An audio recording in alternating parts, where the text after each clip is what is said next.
قد سمع الله قول التي تجادلك في زوجها وتشتكي إلى الله والله يسمع تحاوركما إن الله سميع بصير الذين يظاهرون منكم من نسائهم ما هن أمهاتهم إن أمهاتهم إلا اللائي ولدنهم وإنهم ليقولون منكرا من القول وزورا وإن الله لعفو غفور والذين يظاهرون من نسائهم ثم يعودون لما قالوا فتحرير رقبة من قبل أن يتماسا ذلكم توعظون به والله بما تعملون خبير صدق اللہ العظیم۔ لفظی ترجمہ یہ ہے قد تحقیق سمع اللہ، سن لیا اللہ تعالیٰ نے قول التی بات اس عورت کی تجادلک کا جو آپ سے لڑ رہی تھی جھگڑ رہی تھی فی زوجہا اپنے شوہر کے معاملہ میں وتشتکی الی اللہ اور شکوہ کر رہی تھی اللہ تعالیٰ کی طرف، یعنی اپنے رنج و غم کا اظہار اللہ سے کر رہی تھی۔ واللہ اور اللہ تعالیٰ یسمع تحاورکما سن رہا تھا تم دونوں کی گفتگو کو، تم دونوں کے مکالمے کو اللہ تعالیٰ سن رہا تھا۔ ان اللہ بے شک اللہ تعالیٰ سمیع سننے والا ہے، بصیر اور دیکھنے والا ہے۔ الذین وہ لوگ یظاہرون منکم جو ظہار کر بیٹھتے ہیں تم میں سے من نسائہم اپنی بیویوں سے، ما ہن امہاتہم نہیں ہے وہ ان کی مائیں، یعنی اس کہنے سے یہ عورتیں بیویاں مائیں نہیں بن جاتی۔ ان امہاتہم نہیں ہے ان کی مائیں الا اللہ مگر وہ ولدنہم جنہوں نے خاص ان کو جنا ہے، یعنی وہی ان کی مائیں ہیں، جن سے انسان پیدا ہوتا ہے وہی اس کی ماں کہلاتی ہے۔ وَإِنَّهُمْ اور بے شک وہ لَيَقُولُونَ البتہ کہتے ہیں منکرا من القول بری بات کہہ رہے ہیں، نامعقول بات کہہ رہے ہیں، وزوراً اور جھوٹی بات کہتے ہیں، یعنی یہ بات ہی نامعقول ہے اور یہ بات ہی سراسر جھوٹ ہے۔ وَإِنَّ اللَّهَ اور بے شک اللہ تعالیٰ لعفو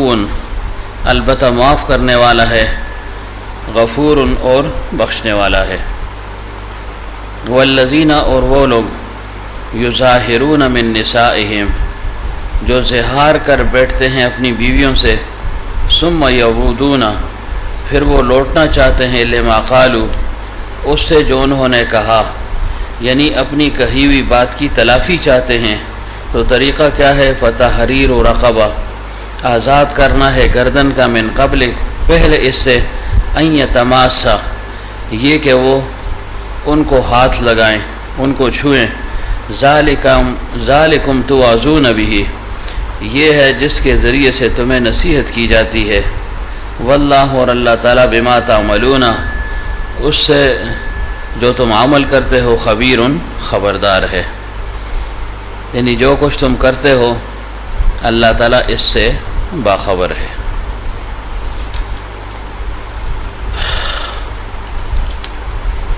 سورہ مجادلہ کی ابتدائی آیات ہیں یہ۔ سورہ مجادلہ مدنی صورت ہے، یہ 22 آیات ہیں اس میں اور 3 اس میں رکوع ہیں۔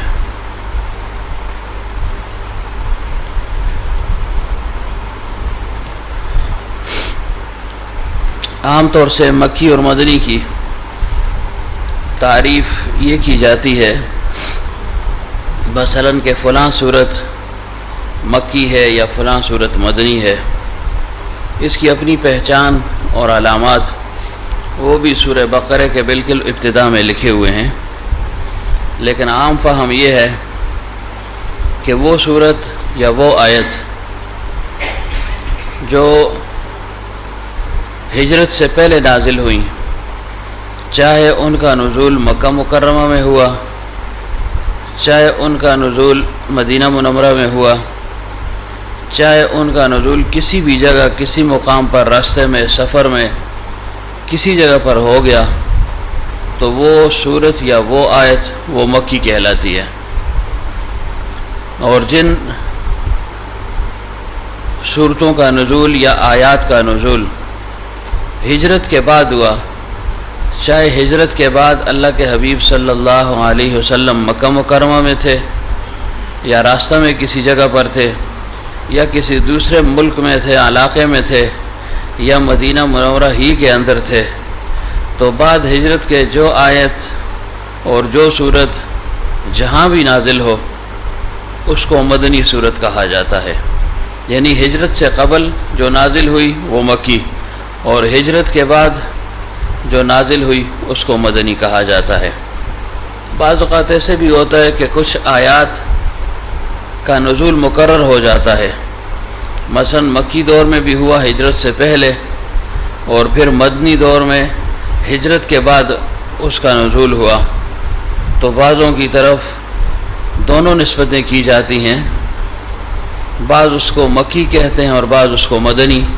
اور اس کی وجہ یہی ہے کہ مقرر ان کا نزول ہو چکا ہوتا ہے، یا یہ کہ ایسی جگہ پر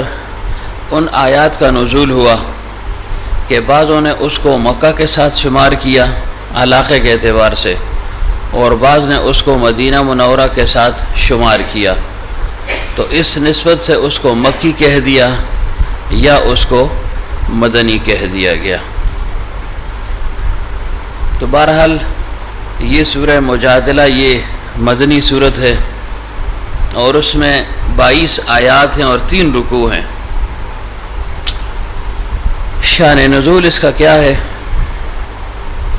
یہ آیات ابتدا کی کیوں نازل ہوئیں، کس وجہ سے نازل ہوئیں، پس منظر اس کا کیا ہے؟ تو حضرت عائشہ رضی اللہ عنہ فرماتی ہیں، اللہ تعالیٰ کی تعریف اور توصیف بیان فرما رہی ہیں کہ اللہ تعالیٰ کی ذات وہ ہے کہ جو ہر جگہ سے ہر وقت یا جب چاہے جیسے چاہے انسان کی ہر بات کو سننے والا ہے۔ یعنی اللہ تعالیٰ کی ذات اور اس کی سنوائی ہر چیز میں سمائی ہوئی ہے۔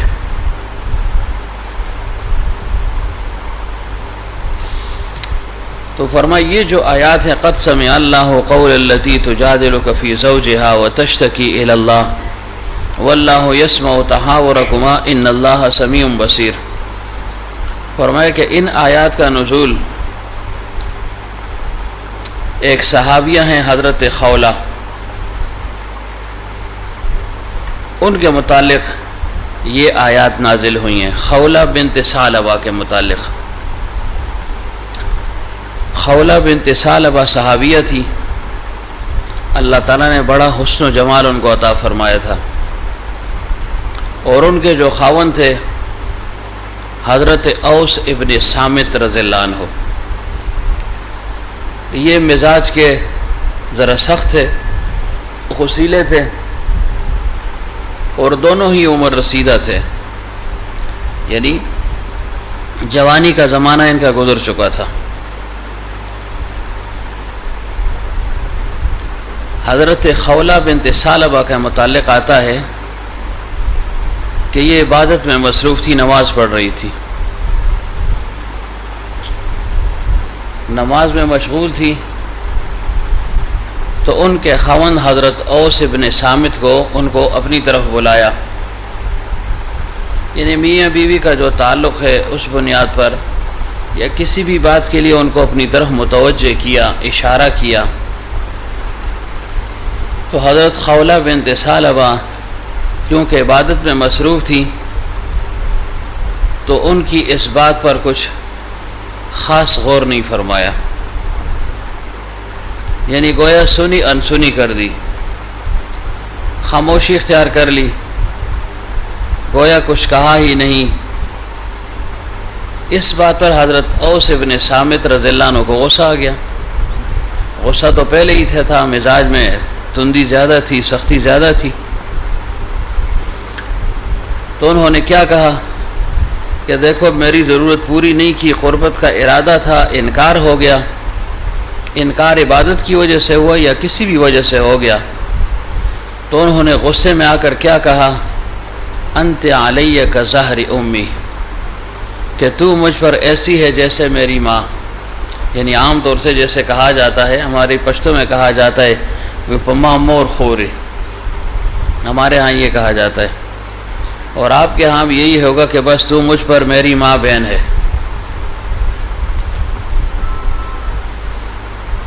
استاد موبائل اتنا داخلہ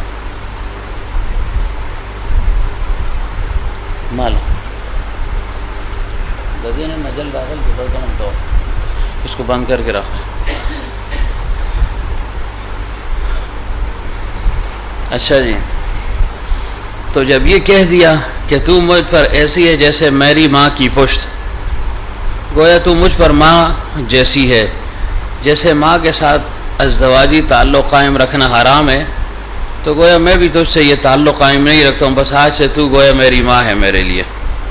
اب یہ بات کہنے کو تو کہہ دی، اب بڑے پچھتائے کہ یہ میں نے کیا کہہ دیا. اور زمانہ جاہلیت میں اگر کوئی ایسے کر لیتا، یعنی دور اسلامی سے پہلے اگر کوئی ایسے کہہ دیتا، اس کو زہار کہا جاتا ہے نا، یا ایلا کہہ دیتا. ایلا کا کیا مطلب، کہ عورت سے محدود ایام کے لیے انسان کنارہ کش ہو جائے. تو اس قسم کے الفاظ اگر زمانے جاہلیت میں استعمال ہوتے تو وہ اس کو طلاق مغلظہ سمجھتے تھے. یعنی ان باتوں سے بیوی ہمیشہ ہمیشہ کے لیے حرام ہو جاتی. یعنی طلاق سے بھی گویا اس کا حکم سخت تھا. اگر کوئی کہہ دیتا بیوی سے کہ تم میرے لیے مثل میری ماں کے ہے، گویا میری ماں کی پشت ہے، تو اس سے وہ تعلق ہمیشہ ہمیشہ کے لیے ختم ہو جایا کرتا تھا. پھر دوبارہ اکٹھا ہونے کی کوئی صورت نہیں ہوتی تھی. اب یہ چونکہ پہلا واقعہ تھا، پہلی بار ایسا ہوا، اوس ابن صامت نے تو یہ کہہ دیا. جب کہہ دیا پھر تو بڑے پشیمان ہوئے کہ یہ میں نے کیا کہہ دیا، غصے میں آ کر میں نے کہہ تو دیا ہے. اب ہمارا اتنا تعلق ہے، زمانے کا تعلق ہے، اولاد بھی ہے، اور پھر اولاد بھی بلوغت تک پہنچ چکی ہے، پھر بڑھاپا بھی ہم دونوں پر آ چکا ہے، جوانی کا زمانہ بھی ختم ہو گیا ہے، تو نہ مجھے عورت ملے گی اور نہ اس کو خاوند ملے گا. ایسی حالت ہے اور ایسا وقت ہے. تو بڑے پریشان ہوئے اور کہہ دیا کہ اے خولا تو میرے لیے ہمیشہ مجھ پر تو حرام ہو گئی ہے. اب حضرت خولا نے کہا واللہ یہ طلاق نہیں ہوئی. اب آپس میں بات کر رہے ہیں، خاوند اور بیوی لگے ہوئے ہیں کہ نہیں یہ طلاق نہیں ہوئی. مقصد کیا تھا کہ تو نے غصے میں آ کر یہ کہا ہے کہ آپ کی خواہش پوری نہیں ہوئی، یا آپ کی حکم عدولی ہو گئی ہے، یا حکم ماننے میں تعطل یا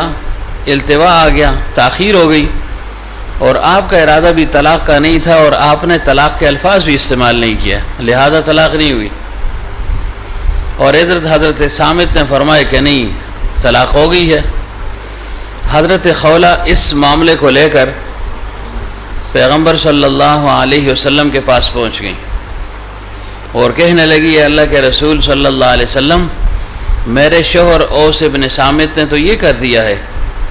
کہ مجھ سے یہ کہہ دیا کہ تو مجھ پر ایسی ہے، میرے لیے ایسی ہے جیسے میرے لیے ماں کی پشت ہے. گویا مجھے اپنے ماں کے ساتھ تشبیہ دے دی ہے. تو میرے لیے کیا حکم ہے؟ میں آپ کے پاس یہ شکایت لے کر آئی ہوں کہ جب میں نوجوان تھی، جوان تھی، حسین تھی، مالدار تھی، کنبے والی تھی، تو اب سب مال یہ میرا کھا گیا، جوانی میری ختم کر دی، کنبہ بھی مجھ سے بچھڑ گیا، ظاہر اب اولاد کہاں جائے گی، میں خود بھی بوڑھی ہو چکی ہوں،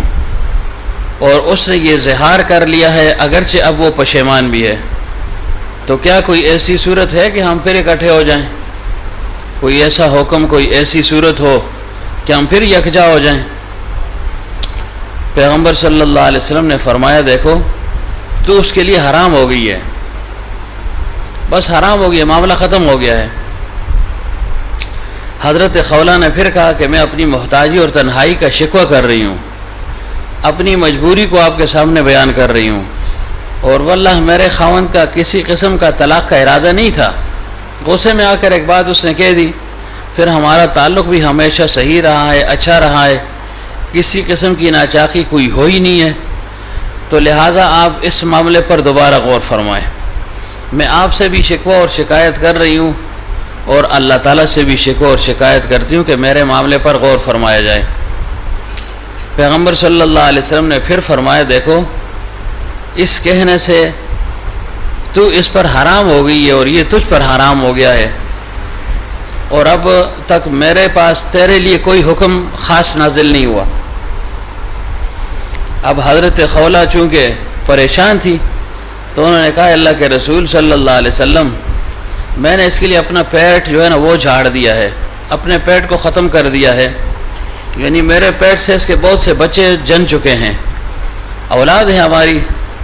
کچھ تو خیال کریں۔ حضرت خولہ بار بار یہ بات لوٹاتی رہیں، بار بار کہتی رہیں، یعنی ہم کلام ہوتی رہیں کہ جی میرے اس معاملے میں کچھ نہ کچھ سوچیں، اللہ تعالیٰ سے مناجات فرمائے، شاید کوئی صورت ایسی نکل آئے۔ تو اللہ کے حبیب صلی اللہ علیہ وسلم نے جب یہ فرمایا کہ خولہ دیکھو میرے لیے ایسی کوئی بات نہیں ہے، لیکن جب تک اللہ تعالیٰ کا حکم نہیں آئے گا، وہی نازل نہیں ہوگی، تو میں کیسے کچھ کہہ سکتا ہوں، فیصلہ میرے لیے ممکن نہیں ہے، اور اس بارے میں تیرے لیے کوئی خاص حکم بھی اللہ نے میرے پاس ابھی تک نہیں بھیجا۔ تو حضرت خولہ نے فرمایا کہ دیکھیں میری بدحالی ایسی ہے کہ اگر یہ حرمت ثابت ہو گئی تو میں کیا کروں گی، میری کفالت اب کون کرے گا، اب ظاہر ہے دوسرا نکاح بھی ناممکن ہے، کون مجھے اپنے نکاح میں لے گا، اور پھر یہ جو چھوٹے چھوٹے بچے ہیں اگر میں ان کو چھوڑتی ہوں تو یہ تباہ و برباد ہو جائیں گے، اور اگر ساتھ رکھتی ہوں تو خود بھی کھانے کی محتاج ہوں، تو ان کی محتاجی کو کیسے دور کروں گی، تو فقر اور افلاس اور محتاجی اور بھوک یہ کہیں کا ہمیں نہیں چھوڑیں گے، تو آپ میرے لیے کچھ کریں۔ اور پھر اللہ تعالیٰ سے بھی فرمائے، اللہ میں تجھ سے شکوہ اور شکایت کرتی ہوں، مناجات کرتی ہوں کہ اپنے حبیب صلی اللہ علیہ وسلم کی زبان پر میرے لیے کوئی حکم نازل فرمائے۔ اور پھر جب اللہ کے حبیب صلی اللہ علیہ وسلم نے یہ فرمایا کہ تیرے لیے کوئی خاص حکم ابھی تک نازل نہیں ہوا، تو حضرت خولہ چونکہ پریشان تھی انتہائی، تو فرمایا یہ کیسے ہو سکتا ہے کہ اللہ تعالیٰ نے ہر امر کے متعلق آپ پر وحی نازل فرمائی ہے، اور جب میری بات آ گئی ہے، میرا معاملہ آ گیا تو وحی بند ہو گئی، یہ آپ کیسے پیغمبر ہیں کہ اللہ تعالیٰ نے میرے معاملے میں آپ پر وحی جو ہے نا وہ بند فرما دی، حالانکہ آپ خود فرما دیں گے کہ ہر کام میں اللہ تعالیٰ مجھ پر وحی نازل فرماتا ہے، میری رہنمائی فرماتا ہے، اور جب بات میری آ گئی تو وحی بند ہو گئی۔ یہ بات فرمائی امام قرطبی رحمۃ اللہ علیہ فرماتے ہیں، جب یہ بات فرمائی تو حضرت عائشہ رضی اللہ عنہا فرماتی ہیں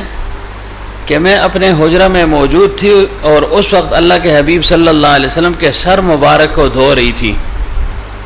بال مبارک سر مبارک کو دھو رہی تھی، اور اس دوران یہ گفتگو شروع ہو گئی، اور فرمایا ایک قول یہ کہ نہیں میں اندر موجود تھی اور یہ اللہ کے حبیب صلی اللہ علیہ وسلم کے ساتھ باہر موجود اپنی باتیں فرما رہی تھی، گفتگو شنید ہو رہی تھی۔ فرمایا کچھ بات میں سن رہی تھی، کچھ مجھے سنائی نہیں دے رہی تھی، سنوائی نہیں ہو رہی تھی کہ کیا باتیں ہو رہی ہیں، لیکن پھر میں نے دیکھا کہ اللہ کے حبیب صلی اللہ علیہ وسلم پر جب وحی اترتی ہے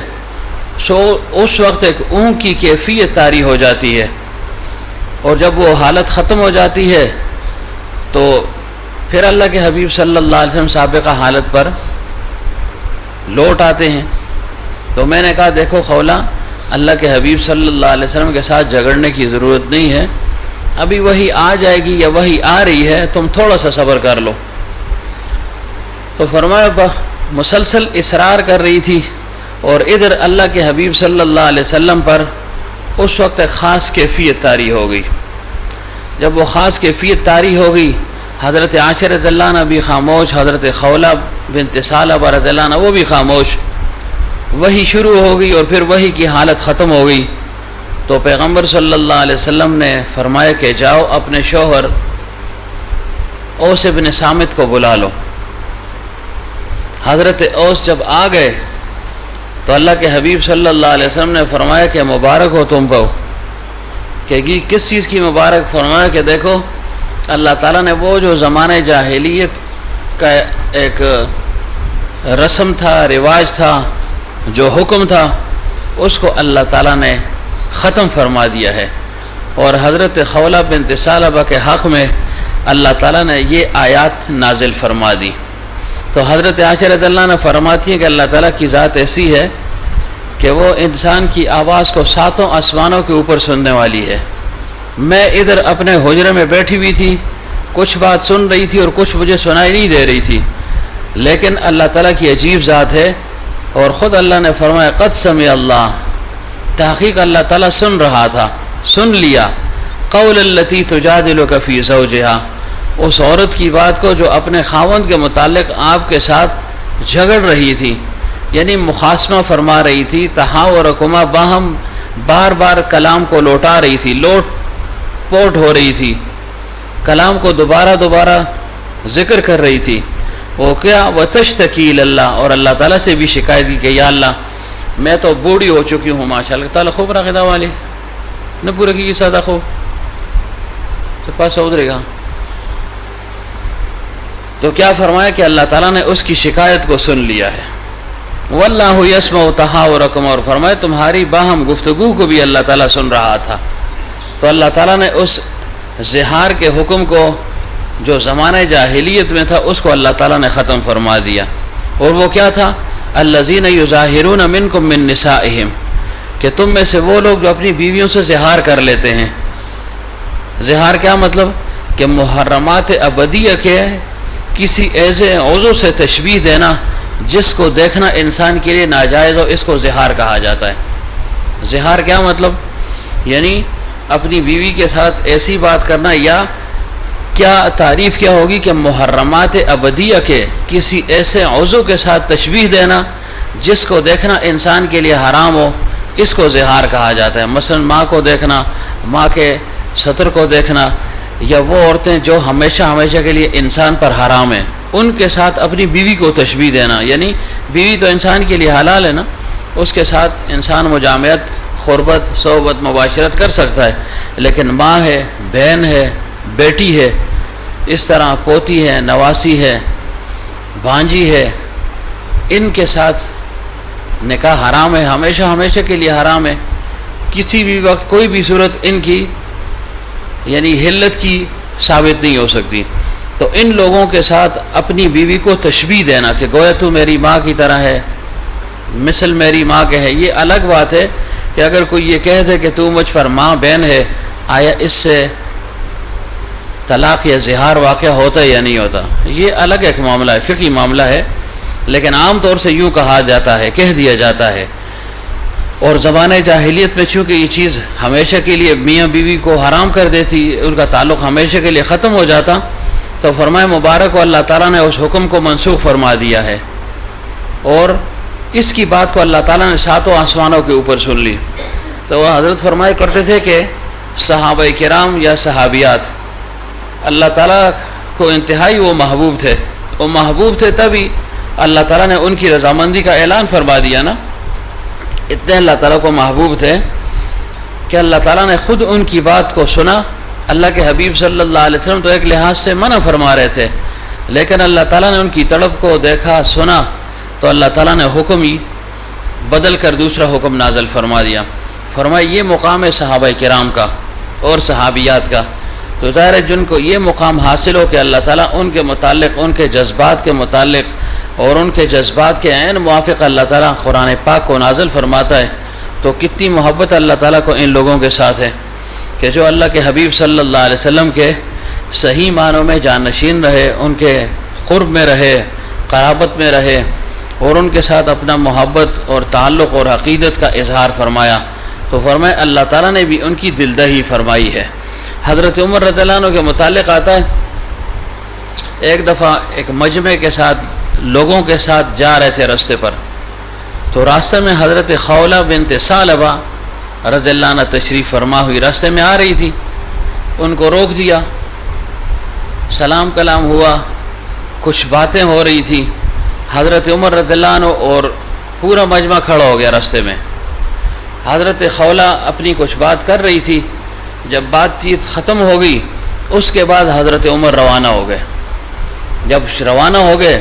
تو کسی کہنے والے نے کہہ دیا جی کہ یہ کیا، ایک عورت کی وجہ سے آپ نے اتنے بڑے مجمع کو راستے میں روک دیا، یعنی اس کی رکنے کی ضرورت نہیں تھی، کسی اور وقت آپ بات چیت کر لیتے، اتنے لوگ آپ کے انتظار میں تھے، آپ کے ساتھ جا رہے تھے، اور ایک عام سی عورت ہے اس کی وجہ سے آپ نے پورے مجمع کو یہاں پر کھڑا کر دیا، پھر اس کی بات کو آپ نے بڑے غور کے ساتھ سنا، اور پھر اس کے بعد جب اس نے اجازت دی تو آپ وہاں سے روانہ ہو گئے، اس کی کیا وجہ ہے؟ حضرت عمر رضی اللہ عنہ نے فرمایا تمہیں کیا پتہ ہے کہ یہ عورت کون ہے؟ یہ وہ عورت ہے کہ جس کے حق میں اللہ تعالیٰ نے خود قرآن پاک کو نازل فرمایا ہے، یہ وہ عورت ہے کہ جس نے اللہ تعالیٰ کے سامنے شکایت کی، اپنے حبیب صلی اللہ علیہ وسلم کے سامنے بھی کی، اللہ کے حبیب صلی اللہ علیہ وسلم نے فرمایا ابھی وحی نازل نہیں ہوئی اور حرمت واقع ہو چکی ہے، نکاح تمہارا ختم ہو چکا ہے، لیکن وہ مسلسل لگی رہی، اللہ تعالیٰ نے قرآن پاک میں ان کی باتوں کو ایسے ذکر فرمائے کہ تا قیامت جو ہے نا وہ اس کی تلاوت ہوتی رہے گی۔ فرمایا اور وہ عورت جس کے لیے اللہ تعالیٰ قرآن پاک کو نازل فرمائے، عمر کی جرت کب ہو سکتی ہے کہ وہ اس کی بات کو سنے بغیر آگے نکل جائے؟ ایسا تعلق اللہ تعالیٰ نے ان لوگوں کو نصیب فرمایا، اور ان لوگوں کو اللہ تعالیٰ نے چن لیا تھا نا، یعنی اللہ تعالیٰ نے ان کو خاص کر دیا تھا اپنے حبیب صلی اللہ علیہ وسلم کے لیے، تو ظاہر ہے اللہ کے حبیب صلی اللہ علیہ وسلم اللہ تعالیٰ کو سب سے زیادہ محبوب ہیں، تو ان کے لیے ان لوگوں کا انتخاب فرمائے جو کائنات میں دھرتی میں سب سے زیادہ اللہ تعالیٰ کو محبوب تھے۔ تو فرمائے یہ کون سے لوگ تھے؟ اولئک الذین امتحن اللہ قلوبہم للتقوی، یہ وہ لوگ تھے کہ جن کے قلوب کو اللہ تعالیٰ نے چن لیا تھا، امتحان اللہ قلوبہم، اللہ تعالیٰ نے ان کا امتحان لیا۔ اللہ تعالیٰ امتحان سے پاک ہے، لیکن اللہ تعالیٰ کسی بیٹھو ہے نہ جلو، اللہ تعالیٰ کسی کی محبت کو جانچنے کے لیے پھر اس کو آزمائش میں بھی ڈالتا ہے۔ کوئی اتنا فرض واجب نہیں ٹائم آتا پہنچنا، بالکل نہیں فرض واجب، پرسوں بھی تو چھٹی کی تھی ہے، فون کرو نہ کہو میں 1 گھنٹہ لیٹ آسا، یا خمڑی ایک دہڑی تنخواہ کٹ چھوڑ، یہ تو آگ دینا، یہ بڑا شوق ہے نا کو ایک دم ہے اٹھتے جی تھی آسو یار، یا تو منی ٹکر ہوئی اسی طرح اتنا ڈردے لگے تھا تو کہتے ہوئی جی، تو پھر اس کو یہیں شوق ہے مزے کے اندر نا، یار ہم دسنا چاہتے کہ میں بڑا پنکچوئل ہوں، بڑا میں وقت تھا پابند ہوں، حالانکہ کارو بھی یہ 7:30 تو بعد ہی پہنچتے، پکی گل ہے، میں پکی گل کرنا، جب کار بھی ہوندے نا 7:45 تو پہلے نہ جل دو اسی، پکی ٹھکی گل ہے، پوچھ کے نا اس کو، یہ تو یہ نہ کوئی ایک دم یہ جذبہ چڑھ جلدے حالے جی میں پہنچنے ٹائم تھا، ماشاء اللہ ہو وقت کو دیکھتے ہی ہیں جی، کدے اندر ٹائم 6:30 ہوندے، کدے 6:15 ہو جلدے، کدے 6 بھی ہو جلدے، کوئی ٹائم ہے نا بھی نہیں پتا ہے کہڑے ویلے اٹھنا، بس جس ویلے دلت آئی تے چھال مار چھوڑی بے ہوں راما نال بڑا ہے۔ اچھا جی، پتہ نہیں کیا بات عرض کر رہا تھا، ہاں اولئک الذین امتحن اللہ قلوبہم للتقوی، یہ تقوی کا امتحان ہے نا، اب یہ تقوی کا امتحان تھا نا، تو فرمایا اللہ تعالیٰ نے ان کا امتحان لیا۔ دیکھیں اسکول کالجز میں بھی امتحان ہوتا ہے نا، یہ صرف کا پیپر ہے، یہ نحو کا پیپر ہے، یہ فلاں چیز کا پیپر ہے، یہ فقہ کا پیپر ہے جی، فلاں چیز ہے، فلاں ہے، یہ ہے وہ ہے، تو فرمایا اللہ تعالیٰ نے بھی ان کا امتحان لیا ہے۔ کس چیز کا امتحان تھا؟ تقوی اور طہارت کا امتحان تھا، تقوی اور طہارت کا امتحان تھا۔ اور پھر کیا اللہ کو معلوم نہیں تھا؟ اللہ تعالیٰ کو تو معلوم تھا کہ ان کا تقوی کیا ہے، لیکن اللہ تعالیٰ مخلوق پر ان کے تقوی اور طہارت کو ظاہر فرما رہا تھا کہ کس معیار کے یہ لوگ ہیں، کیوں ان کو اللہ کے حبیب صلی اللہ علیہ وسلم کا اتنا قرب حاصل ہے، کیوں ان کا زمانہ ان کو اللہ تعالیٰ نے عطا فرما دیا کہ ان کے اندر یہ صفات تھی، ان کے اندر تقوی اور طہارت تھی۔ اولئک الذین امتحن اللہ قلوبہم للتقوی، اور پھر وَأَلْزِمَهُمْ کلمۃ التقوی، اللہ تعالیٰ نے تقوی کو ان کے لیے لکھ دیا تھا، رچ بس چکے تھے وہ تقوی اور طہارت میں، لیکن یہ تقوی اور طہارت اللہ کے حبیب صلی اللہ علیہ وسلم کی صحبت میں ان کو حاصل ہوا تھا۔ ایسے لوگ تھے کہ اللہ تعالیٰ ان کی ایسی شنوائی فرما رہے تھے۔ اور پھر جب انسان امتحان میں پاس ہوتا ہے کچھ نہ کچھ مل ہی جاتا ہے نا، سرٹیفکیٹ مل جاتا ہے، کوئی اعزاز مل جاتا ہے، تو فرمایا ان کو بھی اعزاز مل گیا، رضی اللہ عنہم ورضوا عنہ، اللہ تعالیٰ نے اپنی رضامندی کا سرٹیفکیٹ ان کو عطا فرما دیا کہ بس میں ان سے راضی اور یہ مجھ سے راضی۔ اور پھر اسی پر بس نہیں، فرمایا والذین اتبعوہم بإحسان، وہ لوگ جنہوں نے ان کی اتباع کی، صحابہ کرام کی اتباع کی، تو فرمایا ان کے لیے بھی سرٹیفکیٹ ہے رضی اللہ عنہم ورضوا عنہ، کہ اللہ تعالیٰ ان سے بھی راضی ہوا اور ان کو اللہ تعالیٰ نے اپنے سے راضی فرما دیا۔ کیا مطلب؟ کہ جو صحابہ کے پیروکار ہیں، صحابہ کے پیچھے چلنے والے ہیں، تو فرمائے ان کو بھی اللہ تعالیٰ وہی عزت وہی مقام عطا فرماتا ہے جو اللہ تعالیٰ صحابہ کرام کو عطا فرما چکا ہے۔ اسی وجہ سے اللہ کے حبیب صلی اللہ علیہ وسلم نے فرمایا اصحابی کالنجوم بأیہم اقتدیتم اہتدیتم، کہ میرے صحابہ وہ ستاروں کی مانند ہیں، جس کے پیچھے جاؤ گے فرمائے تمہیں کامیابی حاصل ہو جائے گی، تمہاری رہنمائی ہو جائے گی، تمہیں راستہ ضرور بے ضرور ملے گا، نورانیت تمہیں حاصل ہوگی، ظلمت جو ہے نا تم سے دور بھاگے گی، یعنی گویا تم ہدایت یافتہ رہو گے۔ تو یہ حکم فرمایا۔ اب دیکھیں حضرت خولہ کی بات کو اللہ تعالیٰ نے کیسے سنا، یعنی ظاہراً اگر دیکھیں تو اللہ کے حبیب صلی اللہ علیہ وسلم نے فرما دیا کہ بات ختم ہو گئی، لیکن وہ مسلسل لگی رہی تو اللہ تعالیٰ نے ان کے متعلق یہ حکم فرما دیا، اور قیامت تک یہ حکم ایسے ہی چلتا رہے گا۔ اگر کوئی نعوذ باللہ زہار کر لے، اپنی بیوی سے کہہ دے کہ تم مجھ پر میری ماں کی مثل ہے، بہن کی مثل ہے، بیٹی کی مثل ہے وغیرہ، تو اب اس کا کفارہ کیا ہوگا؟ اب دیکھیں اللہ تعالیٰ نے حکم تو منسوخ فرما دیا، نیا حکم نازل فرما دیا کہ چلو زمانے جاہلیت کی رسم ختم، لیکن انسان کو کھلا بھی نہیں چھوڑا، آزادی بھی نہیں دی کہ چلو تمہاری مرضی ہے جو منہ میں آئے کہتے رہو، نہیں، فرمایا اگرچہ وہ حکم سخت ختم ہو گیا ہے، نرمی آ گئی ہے، لیکن فرمایا کہ اگر تم نے ایسی غلطی کی تو ظاہر ہے یہ منکر من القول، یہ بڑی بری بات ہے، وزور اور جھوٹ کی بات ہے کہ جھوٹ موٹ تم ایک عورت کو اپنی ماں بنا لو۔ ماں تو وہ ہے جس سے انسان جنا ہے، جس سے انسان پیدا ہوا ہے، ماں وہی ہے، کوئی اور ماں نہیں ہو سکتی۔ ہاں کوئی دودھ پلا دے تو رضاعت کا مسئلہ ہے، وہ بھی ماں بن جاتی ہے، لیکن عام طور سے ماں وہی ہے جس سے انسان پیدا ہوتا ہے۔ تو انسان کو ایسے آزاد بھی نہیں چھوڑا۔ فرمائے جب تم نے یہ غلطی کر دی، اگرچہ بیوی ہمیشہ کے لیے حرام نہیں ہوئی تم پر، لیکن اب اس پر تمہیں ایک جرمانہ ادا کرنا پڑے گا، تم نے اپنی زبان کو غلط کیوں استعمال کیا، ایسی جو ہے نا لایانی بات زبان سے نکالی کیوں، ایسی بیہودہ بات اپنی زبان سے کیوں نکالی، ایسے جو ہے نا بیہودہ جذبات کا اظہار کیوں کیا، تو اللہ تعالیٰ نے جرمانہ بھی جو ہے نا مقرر فرما دیا۔ اور جرمانہ کیا ہے؟ کیا جرمانہ ہے؟ یہ روسے کو لوگ پوچھو کیا جرمانہ ہے؟ ادھر آ کے بھائی اتھا ہو انسان دا پتر بانو، ادھر آ، تو یہیں ہو یہیں ہو تو غلط ہوئی ہے تو بڑھنا آخر تک، پھر انسان ہے پترا نہ لو بے، کیا ہے کیا ہے؟ جانتے ہو زہار کیا بلا ہوتی ہے کہ نہیں؟ ادھر بھی ایسے جو ہے نا سوئے رہتے ہو سارا دن، مارے آج کل دے مولوی بھی جائیے کھ نک نہیں آتا، 5ویں درجے پہنچ گئے، ایک کھ نہیں آتا، کھ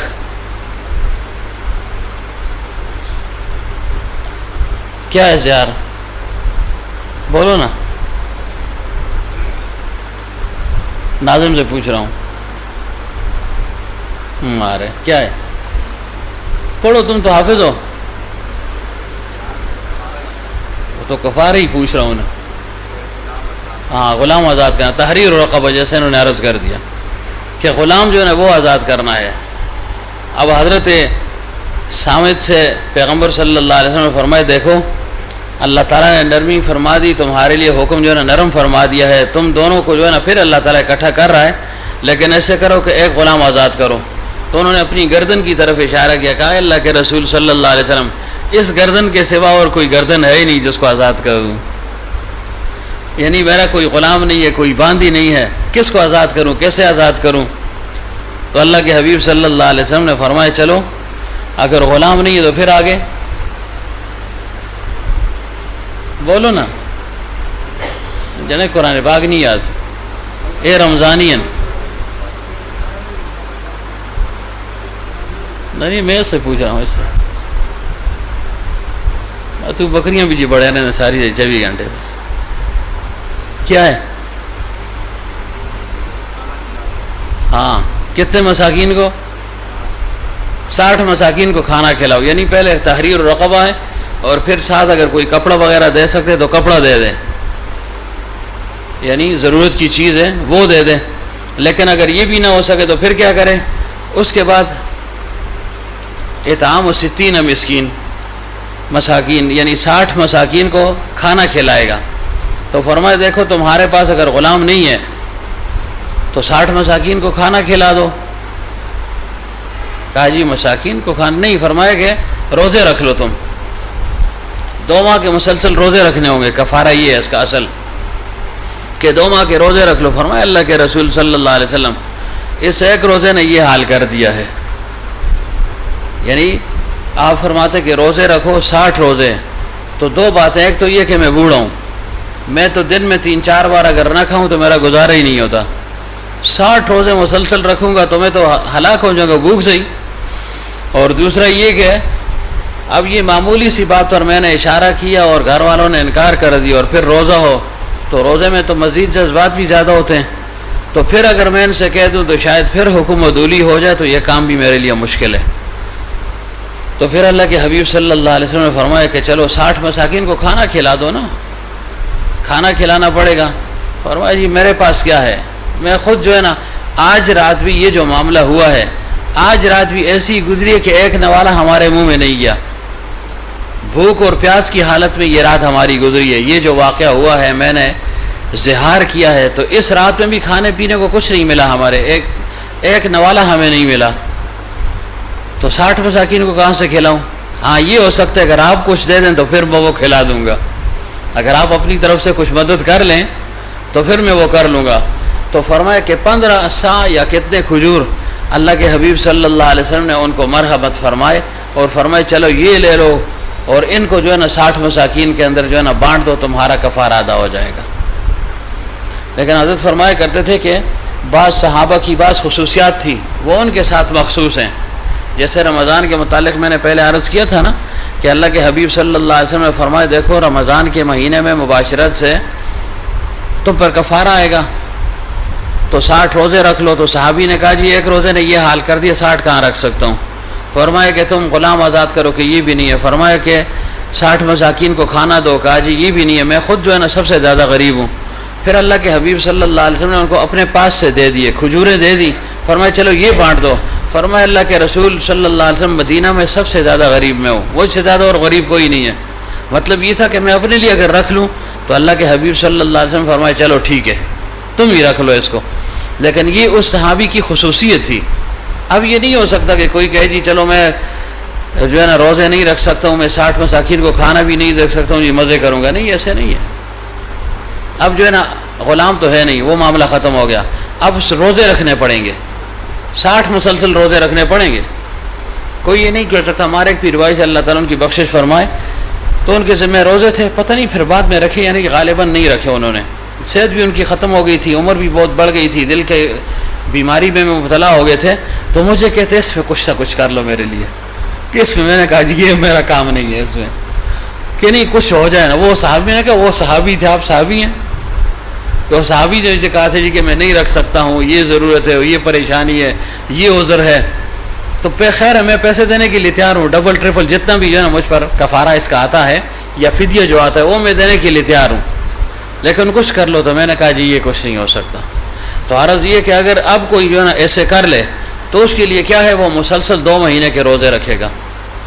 اس کے بعد جو ہے نا پھر وہ قربت کر سکے گا پھر وہ بیوی کے قریب جا سکے گا تو لہٰذا ایسی باتوں سے احتراز کیا جائے جذبات میں آ کر لوگ جو ہے نا کہہ دیتے ہیں نا پھر بعد میں کہتے ہیں جی او جی میں تو جذبات میں تھا جی غصے میں تھا میری نیت ہی نہیں تھی تو 3 باتیں ایسی ہیں نا اس میں نیت کو دخل نہیں ہے بس زبانی بات جو ہے نا وہ کافی ہے زبان الفاظ وہ کافی ہو جاتے ہیں اس میں نیت کو دخل نہیں ہے کہ آپ کی نیت ہے یا نہیں ایک ہے طلاق ایک ہے عتاق اور ایک ہے ہبہ 3 چیزیں اب کسی نے کہہ دیا نا مثلا اللہ محفوظ کرے کہ بس تو مجھ پر طلاق ہے بیوی کو کہہ دیا نیت ہو یا نہ ہو، لیکن ظاہری الفاظ کے مطابق عمل ہوگا. جو کہہ دیا اس نے نا زبان سے، اس کا اعتبار ہوگا. یہ نہیں کہ جی میرے دل میں نیت تھی یا نہیں، اس کا کوئی اعتبار نہیں ہے. کیوں؟ بالکل صراحتاً الفاظ اس نے صریح الفاظ استعمال کر لیا، لہٰذا اس سے جو ہے نا وہ بات ختم ہوگی، بس طلاق واقع ہوگی. اگر ایک دفعہ کہا تو ایک، دو کہا تو دو، تین تو بس تین ہو گئی، بس بات ختم ہو گئی. 3 طلاقیں ہمارے ہاں 3 ہی، اچھا ایک نہیں ہے، چاہے وہ ایک مجلس ہو یا متعدد مجلس ہو، جتنے بھی ہوں. ہم احناف ہیں، حنفی ہیں، تو بہرحال ایک جو ہے نا طلاق کے الفاظ، اس میں نیت کو دخل نہیں ہے کہ نیت کیا تھی. دوسرا فرمایا اعتاق، کسی کو آپ نے آزاد کر دیا. اعتاق سے ہے نا گردن آزاد کرنا. فتحریر رقبہ، کوئی غلام ہے آپ کا، باندھی ہے، اور آپ نے کہہ دیا میری طرف سے آزاد. دل میں آپ کا ارادہ ہو یا نہ ہو، لیکن آپ نے کہہ دیا آزاد. ویسے ہی جوش میں آ گئے، اس کو خوش کرنے کے لیے کہا، دلجوئی کے لیے کہا، جیسے بھی کہا، حقیقت میں کہا یا نہیں کہا، لیکن زبان کے الفاظ ایسے تھے کہ میری طرف سے آزاد، تو بس آزاد ہو گیا. اب آپ کہیں میں اپنی بات واپس لوٹاتا ہوں، واپس لیتا ہوں، واپس نہیں ہو سکتی. اس کو اطاق کہتے ہیں. تو طلاق ہو گیا، اطاق. اور تیسرا ہبہ، مثلا آپ نے کسی کو کوئی چیز دے دی کہ ہاں بھائی یہ قلم جو ہے نا میری طرف سے آپ کا ہو گیا، اور آپ نے لے لیا، اگلے کو آپ نے دے دیا، اس نے جو ہے نا اس کو ملکیت حاصل ہوگی، اس نے اپنے ہاتھ میں لے لیا، جیب میں رکھ دیا. اس کے بعد آپ نے کہا میں تو گپ لاندہ سا لگے گا، تو نہیں، یہ بات آپ کی قبول نہیں ہے. اس کو ہبہ کہتے ہیں. مثلا آپ نے کوئی چیز ہبہ کر دی، وقف کر دی نا، کہ یہ فلاں جگہ ہے، یہ میں مسجد کے لیے وقف کر رہا ہوں، خانقاہ کے لیے وقف کر رہا ہوں، مدرسے کے لیے وقف کر رہا ہوں، مرکز کے لیے وقف کر رہا ہوں، کسی بھی دینی ادارے کے لیے، کسی بھی کام کے لیے وقف کر رہا ہوں، اور بعد میں پھر آپ پچھتانے لگ جائیں، پچھتاوا آ جائے کہ یہ تو میں جو ہے نا برا کر دیا، پشیمان ہو گئے، تو آپ واپس نہیں لے سکتے. اگر واپس لیں گے تو آپ غاصب ہوں گے. غاصب جیسے کسی کی چیز آپ غصب کر لینا، وہ حکم آپ پر لاگو ہوگا. تو 3 باتیں ہو گئیں، طلاق، اطاق، ہبہ. ان میں ظاہری زبان کے الفاظ کافی ہیں. دل کی نیت یا جو ہے نا دل کے جذبات یا کیفیت، اس کا کوئی بھی خیال نہیں ہے، اس میں اس پر دار و مدار نہیں ہے. بس ظاہری الفاظ کہہ دیا بھائی مجھ پر طلاق تو ہو گئی، چاہے خوشی سے کہا، چاہے ڈرانے کے لیے کہا، اس میں آپ کی بات نہیں مانی جائے گی. ہاں کنایتاً کوئی الفاظ ہو، کنائے کے الفاظ ہو کہ گھر سے نکل جا، مجھے تیری ضرورت نہیں ہے، پھر اس میں تفصیل ہے، اس میں پھر تفصیل ہے. لیکن ظاہراً ایسے کہتے کہ بس تو مجھ پر طلاق ہے، تو بس یہ بات ہو گئی. چاہے اس نے ڈرانے کے لیے کہا ہو، چاہے ویسے جو ہے نا دھمکانے کے لیے کہہ دیا، یا ظاہری طور پر کہہ دیا کہ نہیں دل میں نیت نہیں تھی، تو اس میں نیت کا اعتبار نہیں ہے، الفاظ کا اعتبار ہے. اور اسی طرح کسی کو آزاد کر دیا تو الفاظ کا اعتبار ہے، نیت کا اعتبار نہیں ہے، یعنی دل کی نیت کا اعتبار نہیں ہے. اور تیسری چیز ہبہ ہے، کوئی چیز دے دی، اب آپ جو ہے نا پچھتانے لگے، یار یہ تو بڑا جذباتی فیصلہ میں نے کر لیا، یہ کیا کر دیا میں نے، اوہو اب تو جو ہے نا مجھے بڑا پچھتاوا ہو رہا ہے، میں اپنی بات کو واپس لیتا ہوں. تو آپ واپس جو ہے نا بات کو نہیں لے سکتے. اگر لیں گے مثلا وہ چیز آپ واپس لیں گے، لوٹائیں گے، تو اس کو جو ہے نا غصب کہتے ہیں. غصب یہ ہے کہ بزور کسی اور کی چیز آپ نے لے لی، تو آپ نے ایک چیز دے دی، آپ کی ملکیت سے وہ نکل گئی، ختم ہو گئی، بات ختم. اب واپس لیں گے تو اب آپ پر جو ہے نا غاصب کا حکم لگے گا، پھر آپ کو سزا ملے گی. پھر وہ قاضی وقت تک ہے کہ کس قسم کی سزا آپ کو دیتا ہے، غصب کی سزا ہے، تعزیر ہے، جو بھی اس کی مرضی ہے. کیونکہ بعض سزائیں ایسی ہیں نا، وہ اس کو آپ یعنی ایک خاص نام ہے، میں بھول گیا ہوں، وہ نام آپ اس کو دے سکتے ہیں. یعنی تعزیر ہوتی ہے نا، اور ایک پچھلے دنوں ہم نے اس کا جو ہے نا وہ حکم پڑھا بھی تھا حضرت عمر رضی اللہ عنہ کے زمانے کا. یعنی اس کو ایسے سمجھے کہ قاضی اپنی طرف سے، یعنی حکومت اپنی طرف سے قانون بنا دے، تو وہ جو ہے نا اس کا اجرا وہ بھی جائز ہے. یعنی حکومت دیکھتی ہے کہ بھائی اگر اس گناہ کے بدلے میں، اس جرم کے بدلے میں کچھ نہ کچھ سزا نہ دی گئی تو یہ آئندہ کے لیے سرکش ہو جائے گا، مزید جو ہے نا جری ہو جائے گا. اس وقت جو ہے نا قاضی اگر اپنی طرف سے کوئی سزا متعین کر دے، تعزیر ہی کے حکم میں آتا ہے، تو یہ بھی جائز ہے، یہ بھی جائز ہے. مثلا اب جو ہے نا کوئی جھوٹ بولتا ہے تو ظاہر ہے جھوٹ پر گواہ ہوں گے، اس کے بعد اس کو سزا ملے گی نا. یا زناکاری کر لی اور اس پر جو ہے نا گواہ موجود ہیں تو اس کو سزا ملے گی. لیکن ایک آدمی جو ہے نا وہ فاسق اور فاجر ہے بدکار آدمی ہے، اور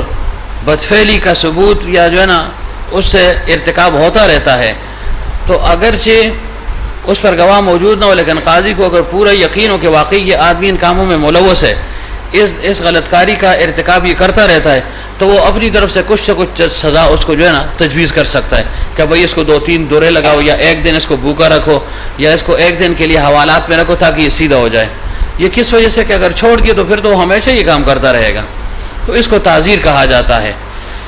تو بہرحال عارض کیا کر رہا تھا کہ یہ 3 چیزیں ہیں کہ اگر اس میں جو ہے نا آپ نے زبان سے جو کچھ کہہ دیا بس اس پر جو ہے نا حکم لاگو ہوگا۔ تو عارض یہ کر رہا تھا کہ اللہ کے حبیب صلی اللہ علیہ وسلم نے فرمایا دیکھو بیوی تو تمہاری لیے حلال ہو جائے گی، لیکن اس کے لیے یہ طریقہ ہے کہ پہلے تم نے گردن آزاد کرنی ہے، اور پھر جو ہے نا روزے رکھنے ہیں، اور پھر جو ہے نا انتہائی ایک آدمی جو ہے نا ایسی عمر میں پہنچ جائے کہ اس میں روزہ رکھنا اس کے لیے ممکن نہ ہو، اس کی صحت خراب ہو رہی ہو یا مرنے کا خطرہ ہو اور طبیب حاذق کہہ دے، اس کے بعد پھر آپ جو ہے نا فدیہ دے سکتے ہیں، اور وہ بھی اگر جب صحت ہو گئی، صحت تمہیں مل گئی تو اس کے بعد دوبارہ روزے پھر بھی رکھنے پڑیں گے، اور جو کچھ آپ نے فدیہ کی صورت میں اللہ کی راہ میں خرچ کیا ہے تو یہ عام صدقے اور خیرات میں لگ جائے گا، اس کے الگ سے اللہ تعالیٰ آپ کو اجر اور ثواب دے گا۔ تو بہرحال یہ فرمایا کہ حکم تو مل گیا ہے لیکن آئندہ کے لیے خبردار احتیاط تم نے کرنی ہے، اور احتیاط کیا ہے کہ اب تو غلام ہے نہیں، بس سیدھی سیدھی بات ہے 2 مہینے روزے رکھنے، تو 2 مہینے جو روزے رکھے اور بیوی سے دور رہے تو پھر وہ فیض سے پوچھے کیا ہوگا پھر کہ 2 مہینے تم پر پابندی ہے، اور یہ تو انسان کی فطرت ہے، جس چیز پر پابندی لگ جائے اسی کی اشتہا بڑھ جاتی ہے، اسی کی اشتہا بڑھ جاتی ہے۔ ابھی آپ جو ہے نا کسی کو پیاس نہیں لگ رہی نا، لیکن ابھی جو ہے نا یہاں اعلان ہو جائے یا میں ہی کر دوں کہ بھائی پانی کسی نے نہیں پینا 10-20 منٹ تک، تو سب کو پیاس لگ جائے گی، فوراً ہر ایک پیاس محسوس کرے کہ یار 10-20 منٹ اگر مل جائے پانی تو اچھا، کیا پتہ پھر پیاس بڑھ نہ جائے۔ تو اللہ تعالیٰ نے حکم تو فرما دیا لیکن ساتھ ڈنڈا بھی برقرار رکھا ہے کہ نہیں ایسی جو ہے نا بات نہیں ہے۔ کیا مطلب کہ زبان کو لگام دو، زبان کہ یہ زبان جو ہے نا یہ ساری برائیوں کی جڑ ہے۔ حضرت فرمایا کرتے تھے زبان ساری برائیوں کی بھی جڑ ہے اور ساری جو ہے نا نیکیوں کی بھی جڑ ہے نا، نیکیوں کی بھی جڑ ہے نا۔ ابھی حضرت فرمایا کرتے تھے کہ 100 سال کا کافر ہو، اس زبان سے وہ کہہ دے لا الہ الا اللہ تو گیا بس، الاسلام یہدم ما کان قبلہ، کہ جو گناہ اس نے کیے وہ سب کے سب ختم ہو گئے۔ ایک جو ہے نا یعنی اس پہ 5 سیکنڈ بھی نہیں لگتے لا الہ الا اللہ کہنے پہ، دل سے کہہ دے کہ لا الہ الا اللہ محمد الرسول اللہ صلی اللہ علیہ وسلم تو بس جو ہے نا بات ختم ہوگی۔ لیکن فرمایا یہی زبان ہے، اس سے اگر کلمہ کفر کہہ دیے تو جو ہے نا 70 سال 100 سال کی عبادت گئی، جو ہے نا فنا ہو گئی، ختم ہو گئی، انسان جہنمی بن جاتا ہے۔ تو اس وجہ سے فرمایا کہ انسان اپنے ہر عضو پر جو ہے نا وہ نگاہ رکھے اور اس کو اپنے کنٹرول میں رکھے۔ حضرت نہیں فرمایا کرتے یہ ایک انگلی جو ہے نا یہ انسان کو جنت میں بھی پہنچا سکتی ہے اور جو ہے نا جہنم میں بھی پہنچا سکتی ہے۔ فرمایا نماز کے دوران اشہد ان لا الہ الا اللہ، یعنی اشہد پر جو ہے نا یہ انگلی اٹھا دی، اشہد ان لا الہ الا اللہ، اور پھر الا اللہ کے بعد جو ہے نا اس کو چھوڑ دیا۔ بعض ہلاتے رہتے ہیں، بعض کھڑا کرتے ہیں، وہ الگ فقہی معاملہ ہے، مسئلہ ہے۔ تو فرمایا اس سے جو ہے نا کیا ہوگا، اشہد ان لا الہ الا اللہ، فرمایا یہ ایسے جیسے شیطان پر 70 تلواریں کوئی چلا رہا ہے۔ کیوں؟ اللہ تعالیٰ کی وحدانیت کا اقرار ہو رہا ہے نا کہ اللہ کے سوا کوئی معبود نہیں۔ تو فرمایا کہ اس ایک انگلی اٹھانے سے انسان جو ہے نا جنت میں پہنچ گیا، اور یہی انگلی فرمایا کسی جو ہے نا ٹریکر دبایا ایسے، کسی کو گولی لگی تو گیا جو ہے نا جہنمی بن گیا ہمیشہ کے لیے۔ کیوں؟ قاتل کی جو سزا ہے نا، ایسی سزا قرآن پاک میں کسی اور گناہ کے متعلق ذکر نہیں ہوئی کہ جو کسی مسلمان کو کسی بھی انسان کو قتل کر دے متعمدن فجزاؤہ جہنم خالدن فیہا وغضب اللہ علیہ ولعنہم وعد لہم عذابا علیما، یا مختلف جو الفاظ آئے ہیں، 5 سزائیں بیان کی ہیں، 5۔ اسی وجہ سے عام علماء سے آپ پوچھیں نا کہ قاتل کی جو ہے نا بخشش ہو جائے گی تو وہ آپ کو صریح جو ہے نا صراحتاً آزادانہ جواب نہیں دے سکیں گے۔ ہاں یہ کہہ دیں گے کہ اللہ کی رحمت سے بعید تو نہیں ہے کہ اگر 99 کا قاتل بخشا جا سکتا ہے تو ایک کا قاتل بھی بخشا جا سکتا ہے، وہ تو الگ بات ہے، لیکن صراحتاً حکم اگر کہیں جی کہ فتویٰ دے دیں تو فتویٰ دینا کسی کے بس میں نہیں ہے۔ تو اس وجہ سے زبان کو بھی کنٹرول میں رکھنا ہے اور ہاتھوں کو بھی کنٹرول میں رکھنا۔ کیوں؟ زبان کنٹرول میں ہوگی تو ہاتھ کنٹرول میں ہوں گے نا۔ کیوں؟ حضرت فرمایا کرتے تھے کہ ہر صبح جتنے بھی انسان کے اعضاء و جوارح ہیں، جوڑ ہیں، اعضاء و جوارح ہیں، یہ صبح صبح کیا کرتے ہیں؟ زبان کے سامنے ہاتھ جوڑ کر جو ہے نا منت اور سماجت کرتے ہیں۔ کیا کہتے ہیں کہ اے زبان دیکھو تو ٹھیک ٹھیک رہنا، صحیح صحیح رہنا، اگر تو ٹھیک رہی تو ہم بھی صحیح اور سالم رہیں گے، محفوظ رہیں گے، اور اگر تو ٹھیک نہ رہی نا تو ہماری پھر خیر نہیں ہے۔ تو ایسا ہے یا نہیں؟ حضرت فرمایا کرتے تھے بات زبان سے نکلتی ہے، زبان چھپ گئی ڈنڈا سر پہ لگتا ہے، پھر ڈنڈا سر پر لگتا ہے۔ ظاہر ہے آپ کسی کو برا بھلا کہیں گے تو اس کے بدلے میں وہ آپ کو برا کہے گا، اگر زیادہ زور آور آدمی ہوا تو برا کہنے کے ساتھ ساتھ ہاتھ بھی استعمال کرے گا نا، ہاتھ بھی استعمال کرے گا تو ظاہر ہے آپ کے جو ہے نا لاٹھی پڑے گی، تھپڑ پڑے گا، کسی نہ کسی لحاظ سے آپ کو زد و کوب کرے گا تو انسان جو ہے نا پریشان ہو جاتا ہے۔ تو اس وجہ سے فرمایا بھائی اپنی زبان کو جو ہے نا کنٹرول میں رکھو، زبان کنٹرول میں ہوگی تو پھر یہ باتیں جو ہے نا زبان سے نہیں لگیں گی، نہ طلاق کی باتیں نکلیں گی، نہ اور واہیات جو ہے نا یہ زبان سے نکلیں گی۔ اور ہمارا تو معیار ہی اتنا پست ہے، ہمارا ذہن ہی اتنا پست ہو گیا ہے کہ اگر کوئی معاملہ ہو بھی گیا تو وہ سارا نزلہ جو ہے نا یا سارا زور ہم بیوی سے پھر نکالتے ہیں، بیوی سے پھر نکال دیا۔ یہ غالباً میرا خیال ہے ہمارے گاؤں کی بات ہے یا یہیں کہیں کی ہے، میں بھول رہا ہوں۔ تو ایک شخص نے کسی اور کے نام پر قسم کھائی، کسی اور کے نام پر کیا، مثلا ایسے سمجھے نا 2-3 دوست ہوں یا رشتہ دار ہوں، اقارب ہوں،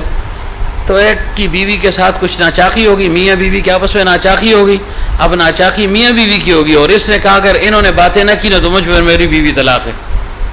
اور بھائی تمہیں کیا ضرورت ہے جو ہے نا اپنی بیوی کو ان کے لیے طلاق کر رہے ہو؟ اب ہوا کیا، وہ لوگ تو آپس میں اکٹھے ہو گئے اور یہ جو ہے نا اب در بدر پھر رہا ہے، جذبے میں آ گیا نا، جذبات پہ آ گیا کہ او ہو میں ایسا جو 30 مار خان ہوں جی ماشاء اللہ، فیض خان ڈاکٹر کا 30 مار خان، بس جب بات اس نے کی نا تب وٹیل نہیں آگتا ہوں۔ کیا خیال ہے کر سکتا ہے؟ ہارون کو پتہ اس معاملے کا، اب وہ در بدر ہے، گھر سے نکل گیا ہے، پتہ نہیں اب کوئی جواز کی صورت اس کے لیے ڈھونڈی جائے گی اور پتہ نہیں ملتی بھی ہے یا نہیں ملتی اور کب ملے۔ تو بات کسی اور کی اور زور اس نے اپنی بیوی سے نکال دیا کہ یہ آپس میں کیوں لڑیں، اگر یہ ایسے ہی لڑتے رہے اور اکٹھے نہ ہوئے نا تو میری بیوی مجھ پر طلاق ہے۔ تو وہ اکٹھے ہو گئے، خدا کی قدرت وہ اکٹھے ہو گئے، انہوں نے بھی غیرت نہیں تھی کہ اس نے ہمارے نام کی جو ہے نا اتنی بڑی قسم کھائی ہے، چلو اس کی قسم کو بھی پورا کرنے کے لیے کچھ جو ہے نا راستہ تو چھوڑ دیں۔ وہ اکٹھے ہو گئے آپس میں، وہ جو ہے نا خوشی خوشی رہ رہے ہیں، ہنسی خوشی زندگی بسر کر رہے ہیں، اور یہ اولاد سے بھی گیا، بیوی سے بھی گیا اور خود بھی دربدر ہو گیا۔ یہ کس وجہ سے؟ جذبات کی وجہ سے۔ اور جذبات کا تعلق، جذبات کی ترجمانی یہ زبان کرتی ہے، زبان۔ اس کے بعد پھر ہاتھ پاؤں جو ہے نا حرکت میں آتے ہیں، زبان جو کچھ کہتی ہے نا اس کے بعد پھر جو ہے نا یہ اعضاء و جوارح، چونکہ قلب بادشاہ ہے نا، قلب بادشاہ، بعض کہتے ہیں دماغ بادشاہ ہے، بعض کہتے ہیں نہیں قلب بادشاہ ہے۔ تو بہرحال جو بھی ہے کہ قلب بادشاہ ہے۔ غالباً انور شاہ کشمیری رحمۃ اللہ علیہ نے فرمایا کہ ابتدا جو ہے نا وہ دماغ ہے غالباً اور انتہا جو قلب ہے، یا ابتدا قلب ہے اور انتہا جو ہے نا وہ دماغ ہے۔ یہ بھی ایک معاملہ ہے نا فلسفے والوں کا کہ دماغ اصل ہے یا دل اصل ہے، اصل چیز کیا ہے، بادشاہ کیا ہے؟ بعض کہتے ہیں دماغ ہے، ہم کہتے ہیں نہیں قلب ہے، بعض کہتے ہیں نہیں جی قلب نہیں ہے دماغ ہے۔ بہرحال یہ الگ ایک معاملہ ہے۔ تو عرض کیا کر رہا تھا کہ جب زبان کنٹرول میں ہوگی نا تو پھر کام چلے گا، لیکن زبان جب بے قابو ہوگی نا پھر سارے گناہ جو ہے نا اس سے پھر یہ باتیں ہوں گی۔ لیکن وہ تو صحابہ تھے، وہ تربیت کرنے والے تھے، اپنی تربیت کے مشتاق بھی تھے، متمنی تھے، اللہ تعالیٰ نے ان کے ذریعے سے امت کی اصلاح فرمانی تھی، تو بعض باتیں ان سے اللہ تعالیٰ نے خود صادر فرما دی، ان کی زبان سے ایسی باتیں نکلی تاکہ آئندہ کے لیے امت کے لیے جو ہے نا ایک رہنمائی اس میں ہو، ایک نمونہ ان کے پاس موجود ہو۔ لیکن وہ تو سچے لوگ تھے نا، سچے تھے، پھر اللہ تعالیٰ نے ان کی سچائی کی گواہی بھی خود دی، اللہ تعالیٰ نے ان کی دلدہی بھی خود فرمائی، ایسی محبت تھی اور تعلق تھا اللہ تعالیٰ کو ان کے ساتھ۔ اب دیکھیں حضرت عبداللہ ابن ام مکتوم رضی اللہ عنہ کے متعلق آتا ہے، یہ نابینا صحابی تھے، پیغمبر صلی اللہ علیہ وسلم کے پاس آیا جایا کرتے تھے۔ ایک دفعہ تشریف لائے تو چونکہ نابینا تھے، نظر نہیں آ رہا تھا، اس وقت کفار قریش بڑے بڑے جو رؤساء تھے، سردار تھے، یہ بیٹھے ہوئے تھے، باتیں کر رہے تھے۔ اللہ کے حبیب صلی اللہ علیہ وسلم نے سوچا کہ چلو یہ آئے ہوئے ہیں، ان کو کچھ دعوت دے دیتے ہیں، شاید جو ہے نا یہ اسلام قبول کر لیں۔ اتنے میں حضرت عبداللہ ابن ام مکتوم رضی اللہ عنہ تشریف لائے۔ تشریف جیسے ہی لائے تو باتیں انہوں نے شروع کر دی، ان کو یہ علم نہیں تھا کہ کون بیٹھا ہوا ہے، کیا باتیں چل رہی ہیں، کیوں نابینا تھے، نظر نہیں آ رہا تھا۔ تو انہوں نے کہا اللہ کے رسول صلی اللہ علیہ وسلم مجھے بھی کچھ نصیحت فرمائی ہے، یعنی کچھ واعظ فرمائیں، کچھ بات فرمائیں، میں اس کو سننے کے لیے آیا ہوں، آپ کی صحبت میں آیا ہوں۔ تو اللہ کے حبیب صلی اللہ علیہ وسلم کو یہ بات ذرا ناگوار گزری کہ دیکھو یہ کفار قریش، رؤساء قریش بیٹھے ہوئے ہیں، ان کو جو ہے نا کوشش کرتا ہوں کہ یہ راہ راست پر آ جائیں، یہ تو اپنا آدمی ہے، یہ تو پھر بھی آ سکتا ہے، اس کو پھر بھی جو ہے نا تلقین اور واضح و نصیحت ہو سکتی ہے۔ تو عرض کرنے کا مطلب یہ ہے کہ اللہ تعالیٰ کو یہ ادا ظاہراً اللہ کے حبیب صلی اللہ علیہ وسلم کی اس لحاظ سے پسند آئی اور اللہ تعالیٰ نے آیات نازل فرمائی، عبس و تولی ان جاءہ الاعمی. کیا مطلب؟ کہ میرے حبیب صلی اللہ علیہ وسلم نے رخ مبارک پھیر دیا اور رخ انور پر جو ہے نا ناگواری کے اثرات پیدا ہو گئے، جس کو ہم جو ہے نا یعنی کیا کہتے ہیں اپنی زبان میں، عبس و تولی کیا معنی کریں گے؟ آج ترشروئی، یا جیسے ہم کہتے ہیں اونچلی تریو کوئی، عبس و تولی ترشروئی فرمائی اور جو ہے نا چہرہ انور کو پھیر دیا. ان جاءہ الاعمی کہ جب ایک اندھا آیا. اللہ تعالیٰ نے یہ آیت نازل فرمائی. کیا مطلب کہ اللہ کے حبیب صلی اللہ علیہ وسلم یہ جو ہے نا اصل ہے، ان سے آپ کو فائدہ ہوگا، وہ یہ آپ سے فائدہ لے رہے ہیں، چھوڑیں ان کافروں کو. لیکن اللہ کے حبیب صلی اللہ علیہ وسلم کی نظر تو اس پر تھی نا، حضرت فرمایا کرتے تھے ایسے ہے نا جیسے کوئی خاص مریض ہو، کوئی کینسر کا مریض ہو یا کسی اور خاص مرض کا مریض ہو، ڈاکٹر اس کو جو ہے نا دیکھ رہا ہو، اس کی تشخیص کر رہا ہو، اور اتنے میں سے زکام والا آدمی اندر آ جائے کہ جی ڈاکٹر صاحب مجھے زکام ہے، بخار ہے، تو ڈاکٹر یہی کہے کہ بھائی تھوڑا سا صبر کر لو، اس مریض کو پہلے دیکھتا ہوں، یہ خاص مریض ہے اور جو ہے نا خاص کیفیت میں ہے اس وقت، اس کا علاج معالجہ ضروری ہے، تمہاری تو معمولی سی تکلیف ہے، کسی وقت بھی اس کا علاج ہو سکتا ہے. تو ایسے ہی فرمایا کہ حضرت عبداللہ ابن مکتوم رضی اللہ عنہ کے ساتھ نفرت نہیں تھی، لیکن فرمایا یہ اپنا ہے، اس کو پھر بھی جو ہے نواز ہو سکتا ہے، لیکن یہ لوگ آئے ہوئے ہیں، یہ کہیں ہاتھ سے نکل جائیں، ایسا نہ ہو. تو اللہ نے فرمایا نہیں، عبس و تولی ان جاءہ الاعمی وما یدریک لعلہ یزکی او یذکر فتنفعہ الذکریٰ. اور فرمایا وہ لوگ جو آپ کو جو ہے نا رستوں سے روکتے ہیں، فانت لہ تصدی، یہ لوگ جو ہے راہ راست پر آنے والے نہیں، یہ صرف وقت ضائع کرنے والے ہیں. تو میرے حبیب صلی اللہ علیہ وسلم چھوڑ دیجئے ان لوگوں کو. اب دیکھیں اللہ تعالیٰ نے ایسے خطاب فرمایا. اسی وجہ سے عبداللہ ابن مکتوم رضی اللہ عنہ جب آ جایا کرتے تھے تو اللہ کے حبیب صلی اللہ علیہ وسلم فرماتے مرحبا مرحبا، میرا وہ دوست آ گیا کہ جس کی وجہ سے اللہ تعالیٰ نے جو ہے نا قرآن پاک نازل فرمایا ہے، مجھے اللہ تعالیٰ نے گویا تنبہ فرمایا ہے اس کی وجہ سے. اٹھ کر جو ہے نا اس کو مرحبا کہتے تھے اور اس سے گلے ملا کرتے تھے. ایسا تعلق تھا صحابہ کا. جو کچھ بھی تھا اللہ کے حبیب صلی اللہ علیہ وسلم کے صدقے ہی ان کو حاصل ہوا. لیکن پھر بھی ایک مقام ایسے حاصل ہو گیا کہ پھر بات ہوئی ہے کہ من کان للہ کان اللہ لہ، کہ جو اللہ کا ہو جائے پھر اللہ تعالیٰ ان کا ہو جاتا ہے. اور ابھی اس میں دیکھیں اللہ تعالیٰ نے خطاب براہ راست نہیں کیا، متکلم کا صیغہ استعمال نہیں کیا کہ عبست و تولیت، فرمایا عبس و تولی، کہ وہ معاملہ اللہ کے حبیب صلی اللہ علیہ وسلم کا تھا نا، اللہ تعالیٰ کو ان کے ساتھ خاص محبت، خاص تعلق، محبوب تھے. تو فرمایا اگر براہ راست خطاب کروں گا تو اللہ کے حبیب صلی اللہ علیہ وسلم برداشت نہیں فرما سکیں گے. تو فرمایا عبس و تولی. دیکھیں نا اس شخص کو کہ جنہوں نے جو ہے نا چہرہ انور کو جو ہے نا پھیر دیا، ناگواری کے آثار ظاہر ہو گئے. تو مخاطب تو اللہ کے حبیب تھے، لیکن جس کو ہم تھرڈ پرسن کہتے ہیں نا وہ صیغہ استعمال کیا، غائب کا صیغہ استعمال کیا، عبس و تولی. اور پھر بات کو آگے طول نہیں دیا. کیوں؟ کہ اللہ کے حبیب صلی اللہ علیہ وسلم کے دل میں پہلے سے خشیت ہے. اب یہ بات بھی ان کے لیے بہت ہے، کافی ہے کہ اللہ نے تنبہ فرما دیا. تو آگے بات کو جو ہے نا طویل ذکر نہیں کیا، یعنی طول نہیں دیا، بس تھوڑی سی بات کی اور پھر جو ہے نا اپنی بات کی طرف آ گئے. تو عرض یہ کر رہا ہوں کہ ایسے لوگ تھے. اب ایک طرف تو یہ حال تھا نا، اور دوسری طرف حضرت عمر رضی اللہ عنہ کے متعلق آتا ہے کہ ان کے زمانے میں ایک تھا خطیب اور امام تھا، وہ جب بھی تلاوت کرتا صبح کی نماز میں خصوصیت کے ساتھ تو وہ عبس و تولی یہ صورت پڑھا کرتا تھا. جب یہ صورت پڑھتے تو ایک دفعہ سنا، دوسری دفعہ نے کہا شاید اتفاق ہوگا. جب تسلسل کے ساتھ جو ہے نا حضرت عمر نے سنا کہ یہی جو ہے نا صورت پڑھ رہا ہے تو ایک دفعہ اس کو بلا کر کہا خبردار آئندہ کے لیے یہ جو ہے نا یہ صورت نہیں پڑھنی،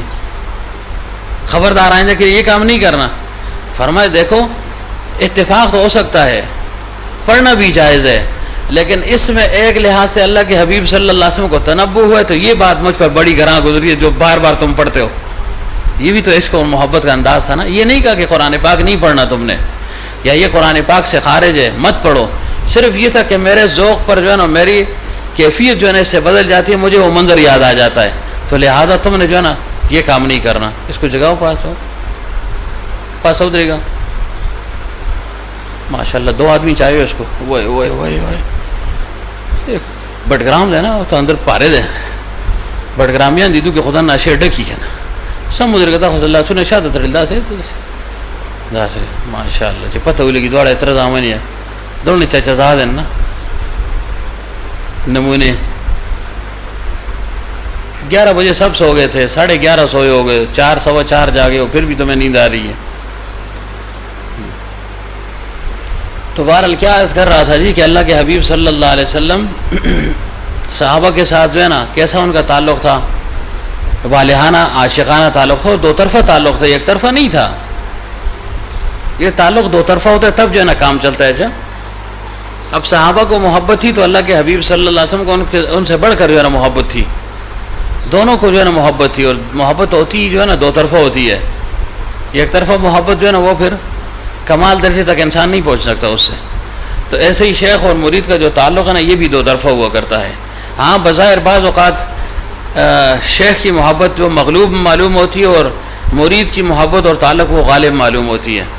لیکن ہوتی دونوں طرفوں سے ہے. بلکہ حضرت فرمایا کرتے تھے بعض اوقات کہ اگر شیخ کی توجہ کم ہو جائے یا نہ ہو، یا کسی وجہ سے مرید کی کوئی حرکات وغیرہ ایسی ہوں توجہ کم ہو جائے، تو پھر وہ استفادے سے بھی محروم ہو جاتا ہے. جیسے ایک بزرگ کا واقعہ حضرت سنایا کرتے تھے نا کہ ایک بزرگ کے پاس ان کے مرید آیا کرتے تھے، تو جب وہ آ جایا کرتے تھے ایسے آتے رہتے تو اس کے دل میں خیال ہوا کہ میں تو بڑا کمال والا آدمی ہوں، میں تو ہر جمعے میں جاتا ہوں جی، ہر ہفتے میں جاتا ہوں، روزانہ جاتا ہوں، مجھے بڑا تسلسل حاصل ہے، ماشاءاللہ یہ وہ. تو جب ہو گیا تو حضرت نے فرمایا ہاں بھائی ماشاءاللہ بڑے جو ہے نا تم استقامت کے ساتھ آ رہے ہو، واہ واہ کیا بات ہے. ظاہر اس کو جانچنا تھا، دیکھنا تھا. تو اس نے کہا جی بس اللہ تعالیٰ کا بڑا فضل ہے جی، بالکل جی بالکل. تو حضرت نے فرمایا بھائی یہ تو ہمارا کمال ہے، یہ تو میرا کمال ہے. اب اس کو یہ بات بڑی عجیب لگی کہ پیسے گھر سے میں لگاتا ہوں، وہاں سے گھر سے میں نکلتا ہوں، ظاہراً تو میں ہی جو ہے نا دوڑ دھوپ کر رہا ہوں، اتنے دور سے آتا ہوں، اور شیخ صاحب فرما رہے ہیں کہ نہیں یہ میرا کمال ہے، میری دعا ہے اور میری توجہ ہے. یہ بات ذرا اس کو اچھی نہ لگی، دل پر یہ بات نہ لگی، یار یہ عجیب آدمی ہے. تو آپ بھی یہی سوچتے ہوں گے نا، ہم بھی سوچتے ہیں کہ دوڑ دھوپ تو میں کر رہا ہوں، پیسے لگا رہا ہوں 60 100 200 250 300 روپے لگا رہے ہیں، گھر سے بھی آ گئے جی، دور بھی ہو گئے، ادھر بیٹھ بھی گئے، اور پھر شیخ صاحب کہہ رہے ہیں میرا کمال سمجھو، یہ تو میرا کمال ہے. ہلکا سمندر کے دیوال سر کو ٹکے گا وہ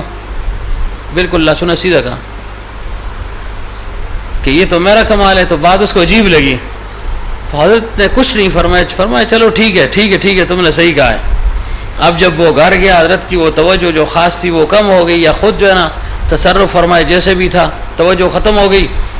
اب جو ہے وہ ندارت، وہ جو روزانہ آیا کرتا تھا غائب ہو گیا، ایسا غائب کہ جیسے گدھے کے جو ہے نا سر سے سینگ غائب جی، جانے کا پتہ ہی نہیں، جو گمیا ڈھونڈو جانے کو تھا، کدھر گیا بھائی ڈھونڈو ٹیلی فون کرو، کدھر گیا، کیوں میں ناراض ہو گیا، کیا ہو گیا، کیا مسئلہ پیش آ گیا. اب جو ہے نا 2-4 مہینے گزرے تو وہ پھر نکل آیا. جب پہنچا تو حضرت نے فرمائی بھائی تم کہہ رہے تھے کہ میں جو ہے نا سب کچھ میں کرتا ہوں اور میں ہی جو ہے نا یہ کرتا ہوں، اتنے مہینے تم کہاں تھے؟ وہ سب خاموش ہو گیا. اب اس کے پاس جواب نہیں تھا. حضرت نے فرمایا دیکھو یہ ہماری توجہ ہے تمہاری طرف، تو اس کی برکت سے جو ہے نا تمہیں اللہ تعالیٰ یہ توفیق عطا فرما رہا ہے. فرمایا تم کہہ رہے تھے میں آ رہا ہوں، تو جب تھوڑی سی توجہ ہٹ گئی تو کہاں تمہارا وہ جانا اور نہ جانا کدھر گیا پھر. تو انسان کو اگر توفیق ملے تو وہ یہی سمجھے کہ اللہ کی توفیق ہے اور شیخ کی توجہ ہے، اس سے جو ہے نا کام چلے گا. حاجی امداد اللہ مہاجر مکی رحمۃ اللہ علیہ کے پاس ایک مرید آیا اور اس نے کہا کہ حضرت یہ معمول بھی کرتا ہوں، یہ بھی کرتا ہوں، الحمدللہ سب معمول کر رہا ہوں، اور یہ جناب آپ کی دعا ہے، آپ کی دعا اور توجہ ہے کہ اللہ تعالیٰ اتنے معمولات کی توفیق دے رہا ہے. تو حاجی صاحب رحمۃ اللہ علیہ نے فرمایا بالکل تم نے سچ کہا ہے. ظاہر ہے آپ ایسے کسی کو کہتے ہیں بالکل تو سچ ہے تو سارا پارا ہی ٹہ جل دینا. اب جو ہے نا کوئی کہے جی میں تو یہ ابابین بھی پڑھتا ہوں، میں چاش بھی پڑھتا ہوں، میں تہجد بھی پڑھتا ہوں، اشراق بھی پڑھتا ہوں، اتنی تلاوت کرتا ہوں، اچھا جی صلاۃ تسبیح بھی پڑھتا ہوں، صلاۃ حاجت بھی پڑھتا ہوں، یہ وہ ہے. تو عام طور سے ہم یہ کہتے ہیں یار اللہ کا بڑا فضل ہے آپ پر، ماشاء اللہ جی یہ وہ ہے. لیکن اگر آپ کو وہ کہہ دے کہ جی آپ کی دعا ہے اور توجہ اور آپ کے یہاں بالکل ٹھیک ہے، تو بس اس کا تو سب کچھ گیا، ختم ہو گیا نا. اس کے جو جذبات تھے وہ ختم ہو گئے نا. کیوں؟ وہ تو اس امید میں کبھی کہا کہ ماشاء اللہ کمال کر دیا تو نے، اور ادھر اس نے کہا نہیں تمہارا کمال ہے ہی نہیں ہے، تم نے بالکل سچ کہا میرا کمال ہے. تو یہ کس لیے؟ تربیت کے لیے ہوتا ہے نا. تو جب حاجی امداد اللہ مہاجر مکی رحمۃ اللہ علیہ سے فرمایا کہ حضرت آپ کی دعا، فرمایا بالکل تم نے سچ کہا ہے. اب وہ خاموش ہو گیا کہ بات ہی ختم ہو گئی نا.